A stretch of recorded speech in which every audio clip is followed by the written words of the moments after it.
Top of the middle of the day to you, ladies and gentlemen. We're outside the shop at the localized woodlot. We have a fairly new MS462. This is an R version right here. And then we are going to run that against my Psycho version MS462. This particular saw has the alternate air cleaner made by K&N. This saw came as a half wrap version. I made the full wrap swoop-de-doo on the clutch cover side, and it came with the little chicken wimpy, tough guy looking but chicken wimpy sized clutch cover. I upgraded that to the rescue saw version. Had to do some alterations. We talked about that before. One thing that I didn't mention is I'm using the 088, 084 sized chain catcher. I like my dogs to stick a little bit further apart, and so I'm utilizing that particular chain catcher on my saw in particular. And one thing we'll notice if we're looking at the stock one is that I kind of like the way they've configured the R version wrap on the new saws here. It looks kind of like the older style 660s. They come down a lot further than what you see on the 044. They're a lot more user-friendly for working on the side and putting the tip where you want it. That's what I will make mention of. So, bone stock, Psycho version zip kit. We're going to run a couple cuts each. My lovely bride's going to help with the tachometer. Then we're going to get the numbers sorted out since we're using the EDT9, which doesn't hold the signal on the screen for very long. It's only about 4 or 5 seconds after you pull the tack off. So let us begin this session, shall we?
Would those end up? I need to get by here, my dear.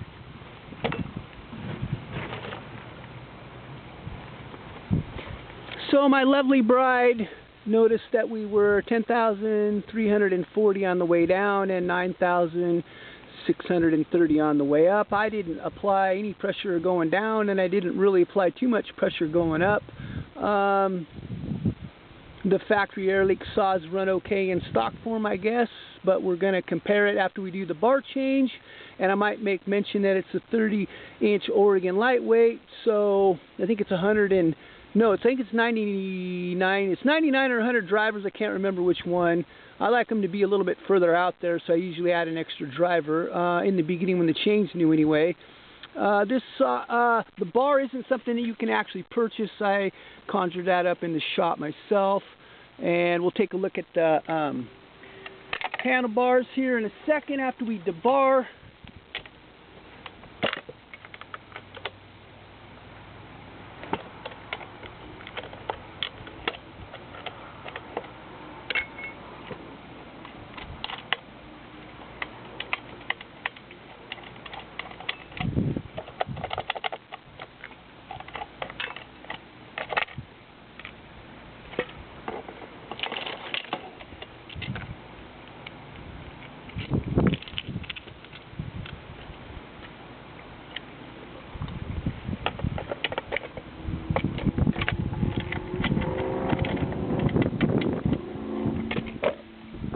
So I think we can see what we're talking about. It hangs down quite a bit further, and if we look at what's happening, we can see it's a long straight stretch right here. Again, that gives you a lot better position to put that tip where you want it. I never did like the 044 size handlebars myself personally.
Now we're getting somewhere.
Now we're looking at how I like my chain. I like it so it takes a pretty good amount of pull with the two fingers to get the driver to show.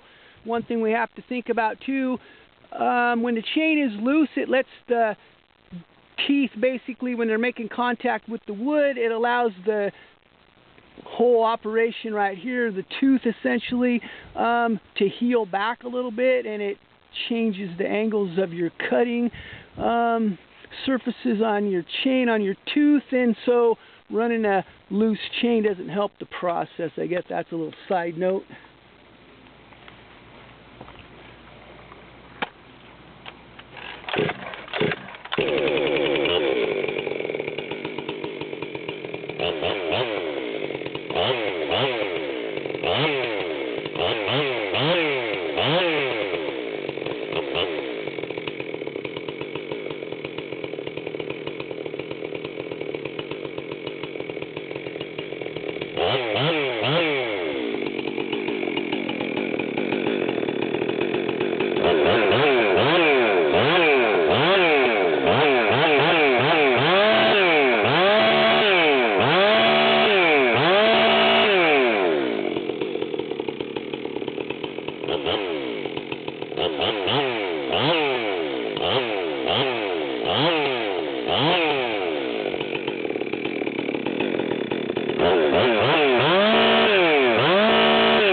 Okay, so my lovely bride wrote down the tack readout numbers. On the down stretch we were a little bit higher, on the up we were not. That is because I was applying a little bit more pressure to the handlebars. I think that's going to be notable with the time differential of the two. They don't run anything like one another really. Unfortunately, the best I can do with the cycle level zip kit on these saws, which is about as far as you can go, they run kind of close to the stock 660s. Whereas the 572 will actually run at least with it, if not just a fuzz better. The 462s run a little bit less, if not just right with them. So again, we're kind of comparing apples and oranges a little bit, but a lot of people want to use the 462 and the 461 as kind of a standard unit of measure, and that's just some stuff that I've noticed. So anyway, thanks for my lovely bride helping out in this session, and thanks for watching. Have a blessed day wherever you may be on God's green earth.